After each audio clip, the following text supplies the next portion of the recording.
Hello. అందరికీ praise the lord. ఎలా ఉన్నారు మీరంతా? బాగున్నారా? దేవుని కృపలను బట్టి మీరందరూ బాగున్నారని ఆశపడుతున్నాను. అయితే మనం వర్డ్ బై వర్డ్ సిరీస్‌ని స్టార్ట్ చేసుకున్నాం కదా! సో, ఈ word by word series start చేసుకుంటూ మొదటగా మనము మార్కు గ్రంథాన్ని మనము అధ్యయనం చేస్తున్నాము. అయితే మొదటి ఎపిసోడ్‌లో మార్కు యొక్క పరిచయాన్ని, నెక్స్ట్ మార్కు మొదటి గ్రంథాన్ని, ఆ తర్వాత మార్కు మూడో గ్రంథాన్ని మనం చూసాం. ఈరోజు మనము మార్కు మూడో గ్రంథాన్ని మనం చూడబోతున్నాము. సో, దేవుని యొక్క సహాయం కోరుకుంటూ ఒక క్షణం దేవుణ్ణి అడిగి ముందుకు సాగుదాం. యేసయ్య, మహా గొప్ప దేవుడా, జీవం గల రాజా, తండ్రి ప్రభువా, మరి 3 ఎపిసోడ్స్‌కి నాయన నువ్వు మాకు తోడుగా ఉన్నావు. ఈరోజు మార్కు 3 అధ్యాయం 4 ఎపిసోడ్‌కి మేము నాయన ముందుకు వెళ్తుండగా మీ ఆత్మీయ సత్యాలను మాకు నేర్పించి, మా ఆత్మీయ మేలుకై మీరు అవి మమ్మల్ని నాయన రెడీ చేసేటకు కృపను సాయం దయచేయమని కోరుకుంటూ యేసు నామమున ప్రార్థిస్తున్నాం మా తండ్రి. ఆమేన్. ఓకే. సో, మార్కు మూడో గ్రంథాన్ని అంటే మొదటి గ్రంథం ఏం చూసామంటే బాప్తిజం ఇచ్చి యోహాను ఆయన యేసుప్రభువుని బాప్తిజం ఇవ్వడం, అదేవిధంగా యేసుప్రభు పరిచర్యల సువార్త పరిచర్యలకు వచ్చి అపవిత్ర ఆత్మలను తొలగించి పేతురు వాళ్ళ అతను స్వస్థత పరిచి దాని తర్వాత ఒక కుష్టు వ్యాధిని అతన్ని స్వస్థపరచడం చూసాం. ఇది మొదటి గ్రంథం. రెండో గ్రంథం అంటే రెండో అధ్యాయంలో మనం ఏం చూసామంటే యేసుప్రభు కపెర్నౌములో హోంలో ఉన్నప్పుడు, ఆ ఇంట్లో ఉన్నప్పుడు అక్కడ ఆయన పాపాలను క్షమించే అధికారిగా, అదేవిధంగా పాపుల కోసం భూమి మీదకి వచ్చే అధికారిగా, అదేవిధంగా యేసుప్రభువే నిజమైన సబాతు దేవుడు అని మనం తెలుసుకున్నాం. అయితే సెకండ్ చాప్టరు పరిశుద్ధ దినం సబాతు గురించి అక్కడితో ఎండ్ అయిపోయిన తర్వాత మళ్ళీ మూడో చాప్టర్ కూడా అక్కడి నుంచి స్టార్ట్ అవుతుంది అనమాట. అయితే సబాతు దినమున యేసు ప్రభువు సమాజ మందిరంలో ఉన్నప్పుడు అక్కడ ఊచా చేయగల వ్యక్తి ఒక ఆయన ఉన్నాడనమాట. సో, అక్కడ ఉన్నప్పుడు ఆ ఊచా చెయ్యి వ్యక్తి అంటే చెయ్యి ఉన్నప్పటికీ కూడా అది పని చేయట్లేదు అనమాట. సో, అది ఆయన ప్రాబ్లం. ఊచా చెయ్యగల వ్యక్తి అక్కడ ఉన్నాడనమాట.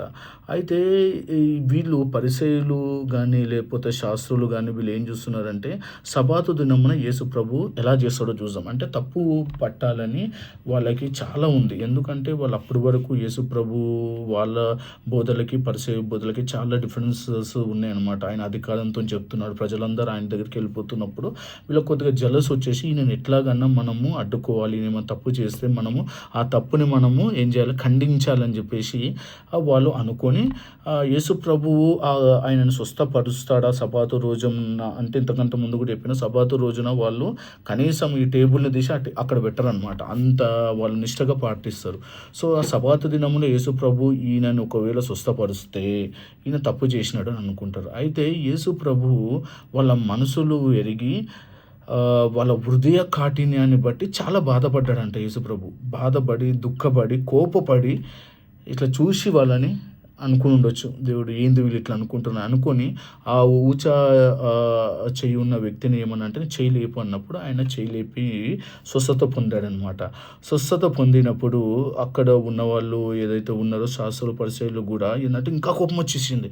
కోపం వచ్చి వాళ్ళు ఏం చేసినారంటే అబ్బో ఇంకా లాభం లేదని చెప్పేసి వాళ్ళు ఏం చేసినారంటే పరిచయాలు పోయి హేరోదీయులతో కలిశారనమాట.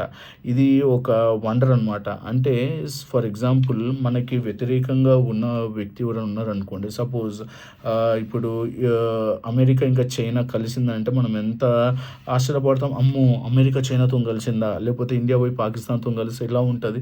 సో, అదేవిధంగా ఈ పరిసయ్యులకి ఇంకా హేరోదులకి అస్సలు పడదనమాట. సో, పడనప్పుడు వాళ్ళు ఏం చేసినారంటే యేసు ప్రభు నిమిత్తం వాళ్ళిద్దరూ ఒకటైపోయారనమాట. ఒక్కటై ఆ రోజు నుంచి వాళ్ళు యేసు ప్రభువుని చంపుదామని ఆలోచిస్తున్నారనమాట.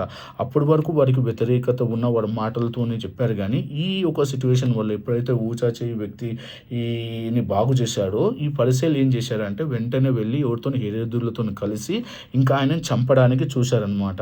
చంపడానికి చూడడం అనేది అప్పటి నుంచి స్టార్ట్ అయిందనమాట. నెక్స్ట్ యేసు ప్రభు క్రియలను అన్నిటిని చూసి యూదయ, యెరూషలేము నుంచి అదే యోర్దాను నది అవతల ఒడ్డు నుంచి తూదు సిదోము నుంచెల్లి అన్ని గుంపులుగా వచ్చి యేసుప్రభు దగ్గరికి వచ్చారనమాట. ఎవరైతే స్వస్థత పొందాలనుకుంటున్నారో వాళ్ళందరూ వచ్చి యేసుప్రభుని ముట్టుకుంటే చాలు మేము స్వస్థత పొందుతామని అనుకునే ప్రజలు ఒకలాగున్నారు. ఇంకోళ్ళు అపవిత్ర ఆత్మలు కలిగిన వాళ్ళైతే గట్టిగా కేకలు వేస్తున్నారంట. ఏమని కేకలు వేస్తున్నారు? నువ్వు దేవుని కుమారుడు అని. దేవుడు ఆ అపవిత్ర ఆత్మలన్నిటిని ఖండించి మీరు ఊరకుండుడి అని చెప్పి వాళ్ళ అపవిత్ర ఆత్మలను పంపించడం అని జరుగుతుందన్నమాట. ఇది second instance. So first instance ఏంది? సబాతు మందిరంలో దినమున దేవుడు సమాజ మందిరంలో ఏం చేశాడంటే స్వస్థత చేశాడు. నెక్స్ట్ ఏం చేశాడంటే ఈ దయ్యాలను లేకపోతే హీలింగ్ అనేది కొనసాగిస్తున్నాడు. ఆ తర్వాత చాలా ఇంపార్టెంట్ ఫేజ్ జీసస్ చేసింది ఏంటంటే తనకిష్టమైన వాళ్ళ వ్యక్తుల్ని కొండ మీదకి తీసుకెళ్ళి అక్కడ 12 మందిని అపోస్తులుగా శిష్యులుగా ఏర్పరచుకున్నారు. ఎందుకు ఏర్పరచుకున్నాడు అంటే 3 రీజన్స్ ద్వారా యేసు ప్రభు వాళ్ళని ఏర్పరచుకున్నాడు. మొదట వాళ్ళు తనతో ఉండి సేవ చేయాలని, యేసుప్రభుతో కూడా ఉండి సేవ చేసి దయ్యాలను వెలగొట్టాలి వాళ్ళు. యేసుప్రభుతో ఉండటమే మాత్రం కాదు, వాళ్ళు దయ్యాలను వెలగొట్టాలి. అదేవిధంగా సువార్తను అధికారంగా ప్రకటించాలన్నమాట. అంటే అథారిటీతో ఏ విధంగా అయితే యేసుప్రభు సువార్త అధికారంతో ప్రకటించాడో అదేవిధంగా తన శిష్యులు కూడా చేయాలని రాత్రంతా ప్రార్థన చేసి ఉదయాన్న కొండ మీదకి వెళ్ళి వీళ్ళని ఏర్పరచుకున్నాడు అనమాట. So this is very important phase in the history. ఎందుకంటే ఈ 12 మంది శిష్యులే వాళ్ళు ఏమైనారు తర్వాత విస్తరించి అనేకులకు సువార్త చెప్పడం జరిగింది.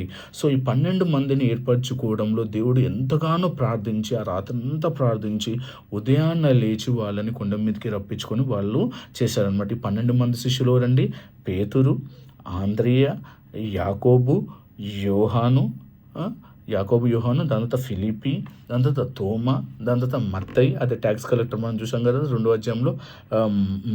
మత్తయి, బర్తలోమై, దాని తర్వాత ఏంది ఇంకొక యాకోబు, అల్ఫై కుమారుడైన యాకోబు, అల్ఫై కుమారుడైన యాకోబు, దాని తర్వాత సిమియోను, కనానీయుడైన సిమియోను, దాని తర్వాత తద్దయి, దాని తర్వాత చివరిగా అతన్ని అప్పగించిన ఎవరు? ఇస్కరియోతు అనమాట. వీళ్ళందరినీ కూడా దేవుడు ఏం చేసినాడంటే ఏర్పరచుకున్నాడు అనమాట. ఏర్పరచుకున్న తరువాత అతను ఏం చేశాడంటే ఇక ఇక్కడ స్టార్ట్ అయింది. ఏం స్టార్ట్ అయిందంటే మనం చూసాం కదా, యెరూషలేము నుంచి కొంతమంది జనులు వచ్చారు. అంటే యెరూషలేము అంటే తన పుట్టినది కదా, బెత్లెహేంలో పుట్టాడు, నజరేతులో పెరిగి ఆ ఏరియానంతా ఏమంటాం మనం? యెరూషలేము అంటాం. అక్కడ నుంచి వచ్చిన వ్యక్తులలో వాళ్ళ పేరెంట్స్ అంటే వాళ్ళ మదరు, వాళ్ళ తమ్ముళ్ళు అందరూ ఉన్నారనమాట. అందరుండి ఈయన దయ్యాలను వెలగొట్టడం చూసి, లేదంటే ఈయన అపవిత్ర ఆత్మలను వెలగొట్టి స్వస్థతపరుస్తుంటే ఈయనకి ఏమైనా మతిపోయిందా, యేసుప్రభుకి మతిపోయిందా అని అంటున్నాడు. సో మొదటి నింద చూడండి ఎవరు వేస్తున్నారు? మనం ఇంటి వాళ్ళు వేస్తున్నారు, ఇంట్లో ఉన్న వాళ్ళు వేస్తున్నారు మొదటి నింద. రెండవది అక్కడ యెరూషలేము నుంచి వచ్చిన శాస్త్రులు ఏమంటున్నారంటే ఈయనకి దయ్యాల మీద అధిపతి అయిన బయల్జెబూలు దయ్యం ఈయనకు పట్టి ఈయన ఏం చేస్తున్నాడంటే ఈ అధికారాన్ని అన్నీ చేస్తున్నాడు అని అంటారు. సో 2 నిందలు యేసుప్రభుకి వచ్చాయి. మళ్ళొకసారి చెప్తున్నాను, 2 నిందలు వచ్చాయి. ఒకటేమో వాళ్ళ ఇంటి వారి నుంచే, ఏంటి ఈయనకు మతిపోయిందా అని. ఇంకోటి ఎవరి నుంచి వచ్చిందండి నింద? యెరూషలేము నుంచి వచ్చిన శాస్త్రులు ఏమంటున్నారంటే ఈయనకి బయల్జెబూలు దయ్యము పట్టిందని అన్నారు అనమాట. దేవునికి చాలా బాధ అనిపించుండొచ్చు కదా. మన సొంత ఊర్లో ఉన్నోళ్ళే మనల్ని నిందలు అవమానాలు వేస్తే ఎంతో బాధ అనిపిస్తుంది. చిన్నప్పటి నుంచి వీళ్ళతోనే నేను కలిసి ఉన్నానే, అయినా వీళ్ళు నన్ను ఎందుకు నిందలు వేస్తాను దేవుడు కొద్దిగా బాధపడి ఉండొచ్చు. బాధపడిన తర్వాత దేవుడు వాళ్ళకి జవాబు, ఎప్పుడైనా కానీ దేవుడు జవాబు ఎలా ఇస్తాడంటే ఉపమానం రీతిలో ఇస్తాడనమాట. ఇక్కడ ఏం ఉపమానం ఇస్తున్నాడంటే సాతానుని వెళ్ళగొడుతుందా? సాతానుని వెలగొడుతుందా? ఒక రాజ్యము తన విరోధముగా పక్కకి వెళ్ళిపోయి ఉంటే ఆ రాజ్యము బాగుపడుతుందా? ఒక ఇంటిలో ఉన్న వ్యక్తి బయటికి వెళ్ళిపోతే ఆ ఇల్లు బాగుపడుతుందా అని చెప్తూ ఏమంటాడంటే ఒక బలవంతుణ్ణి మనము ఇంటిలో వాడిని దోచుకోవాలి అని అంటే ఫస్ట్ ఏం చేయాలంటే వాడిని బంధించాలి. సో ఈ 4 ఉపమానాలు చెప్తూ యేసుప్రభు ఏమంటాడంటే చూడండి, మీరు పాపాలు చేస్తే దానికి క్షమాపణ ఉంటుంది కానీ పరిశుద్ధాత్మ దేవుడుని మీరు అంటే మాత్రం క్షమాపణ ఉండదు. ఎందుకంటే వీళ్ళు పరిశుద్ధాత్మకి యేసుప్రభు ఉన్న పరిశుద్ధాత్మ ఏదైతే ప్రేరేపించి చేస్తున్నాడో ఆ కార్యాలను వీళ్ళు ప్రశ్నించారనమాట. అందుకే దేవుడు ఏమంటున్నాడంటే, మీరు ఒకవేళ పరిశుద్ధాత్మని మీరు నిందిస్తే అది క్షమించరాని నేరం అని అంటున్నాడు. ఒక్క విషయం ఇక్కడ గుర్తుపెట్టుకోండి, పరిశుద్ధాత్మ నేరం అంటే ఏదో అనుకోకండి. ఇప్పుడు మీరు వాక్యం వింటున్నారు, వాక్యం విన్న తర్వాత మీరు ఆ వాక్యానికి మీరు స్పందించకపోతే అది ఏంటిది, అది కూడా ఏంటిది, అది నేరమే. ఎందుకంటే పరిశుద్ధాత్మ మీ లోపల ప్రేరేపించి మీరు వాక్యం విన్న తర్వాత కూడా మీరు స్పందించిన మీ మనసులో ఉన్నప్పటికీ కూడా మీరు దానికి రియాక్ట్ కాకపోతే కూడా అదేంటిది, పాపమే. సో పరిశుద్ధాత్మ ఎప్పుడైతే మనల్ని ప్రేరేపిస్తారో దాన్ని మనం లోబడి దాని ప్రకారంగా నడుచుకోవాలి. సో 3వ అధ్యాయంలో ఇవన్నీ డీటెయిల్స్ ఉన్నాయి. మరొకసారి చెప్దామా, 3వ అధ్యాయంలో ఏమేమి నేర్చుకున్నాం మనం ఈరోజు? ఫస్ట్ థింగ్, యేసు ప్రభు ఏం చేసినాడంటే సబాతు దినమున ఆ ఊచా చేయగలిగిన వ్యక్తిని ఏం చేసినాడంటే స్వస్థతపరిచాడు. నెక్స్ట్ ఏం చేశాడంటే హీలింగ్స్. దాని తర్వాత ఏం చేశాడంటే దయ్యాలను వెలగొట్టాడు. దాని తర్వాత ఏం చేసినాడు, యేసు ప్రభు కొండ ఎక్కి 12 మంది శిష్యులను ఆయన ఏర్పరచుకున్నాడు. దాని తర్వాత యేసు ప్రభుకి నిందలు వచ్చాయి. ఎక్కడి నుంచో గారు వాళ్ళ ఇంటి వాళ్ళ నుంచే నిందలు వచ్చాయి. నాలుగవదిగా చిట్ట చివరిగా ఏమంటాడంటే, యేసు ప్రభు వాళ్ళ మదర్ లేకపోతే వాళ్ళ బ్రదర్ అక్కడ ఉండి నేను కలవాలనుకుంటున్నాను శిష్యులతో చెప్పినప్పుడు శిష్యులు యేసు ప్రభుకి చెప్తే, నాకు తల్లి ఎవరు, నాకు తండ్రి ఎవరు, మీరే కదా. ఎవరైతే దేవుని చిత్తాన్ని లోబడతారో మీరే నా తల్లియు నా సహోదరులు అంటాడు. సో ఈ 4 విషయాలు మీరు గమనించి మన జీవితంలో నెమలు వేసుకోవాల్సిన కోరుచున్నాం. మొట్టమొదటిది, అన్నిటికంటే ఇంపార్టెంట్ ఏంటంటే పరిశుద్ధాత్మను మనం ఎప్పుడు కూడా హేళన చేయొద్దు. అది ఎప్పుడైనా మనతోనే మాట్లాడడానికి ట్రై చేసినా, మన హృదయాన్ని తట్టి మన హృదయంలో ఆ స్పందన తీసుకొచ్చిన దానికి మీరు రెస్పాండ్ అవ్వండి. ఒకవేళ మీరు రెస్పాండ్ కాకపోతే అది క్షమించరాని నేరం అని దేవుడు చెప్తున్నాడు. సో 3వ అధ్యాయంలో పరిశుద్ధాత్మ గురించి ఆయన తిట్టారు. ఏమని, నీకు దయ్యాలు పట్టింది, దయ్యాలకు అధిపతి నువ్వు ఆ దయ్యం నీకు వచ్చిందని చెప్పి చేసినప్పుడు కూడా యేసు ప్రభు వాళ్ళని ఖండించి, మీరు పరిశుద్ధాత్మని మీరు లోబడట్లేదు, దాన్ని నిందిస్తే క్షమించరాని నేరం అంటున్నారు. సో ఒక్కసారి మనం గుర్తు చేసుకొని, మనం ఇంతవరకు మన జీవితంలో యేసు ప్రభుతో పాటు పరిశుద్ధాత్మని మనం స్పందించకపోతే ఈరోజు దేవుడు నీతో నాతో మాట్లాడి మీరు స్పందించండి అని చెప్తున్నాడు. సో మీరు స్పందిస్తారని ఆశిస్తూ ఒక చిన్న మాటతోనే దీన్ని ముగించుకుందాం. మహాపరిశుద్ధుడా, జీవం గల రాజా, దయగల మా తండ్రి ప్రభువా, మరి మాకు నాయన మార్కు సువార్త 3వ అధ్యాయంలో చక్కని నాయన విషయాలు నేర్పించిన విధానం బట్టి వందనాలు తండ్రి ప్రభువా. యేసయ్య, మరి మీరు నాయన మమ్మల్ని స్వస్థపరచడానికి సమర్థులు నాయన. అయినప్పటికీ కొన్నిసార్లు మేము ఆ స్వస్థతనే మేము గుర్తుపెట్టుకుంటున్నామేమో, నీ సువార్తను మర్చిపోతున్నామేమో నాయన. నువ్వు మనుష్య కుమారుడిగా భూమి మీదకి వచ్చి మా పాపాల నిమిత్తమై నాయన మమ్మల్ని క్షమించిన విధానం బట్టి వందనాలు. ప్రాముఖ్యంగా నాయన మమ్మల్ని ఎన్నోసార్లు పరిశుద్ధాత్మ నాయన మమ్మల్ని స్పందించిన మేము నాయన దానికి లోబడలేకపోతే దయతో క్షమించమని కోరుకుంటూ, ఒకవేళ తెలియకుండా మేము చేసామేమో నాయన, క్షమించరాని నేరం అని మనకు తెలియదు, కానీ ఈరోజైతే మాకు తెలిసింది కాబట్టి దానికి మేము లోబడి మేము జీవిస్తామని ఆయన తద్వారా మీ సహాయం దయచేయమని కోరుకుంటూ యేసునామములో ప్రార్థిస్తున్నాం మా తండ్రి, ఆమేన్. మీరు కూడా బైబిల్ని చదివి మీ యొక్క ఏమన్నా కమెంట్స్ ఉంటే, లేదంటే మీకు ఏదైనా అనిపిస్తే మార్కు సువార్త మీద ఇక్కడ కమెంట్ చేయండి. మనము అందరం కలిసి నేర్చుకొని ప్రభు రాజ్యంలో ముందుకు వెళ్దాం. Thank you. May God bless you all.